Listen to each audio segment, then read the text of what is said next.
Сегодня, 15 жніўня 2015 года, мы находимся в Полацку. Заканчэнне выставы пленэра, які адбыўся ўпершыню у Полацкай царкве Святой Параскевы Полацкай.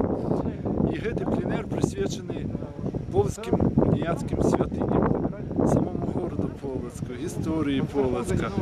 Я з Бобра, з усходу Беларусі. Гэта Барыс і Глеб, герб нашага Бобра.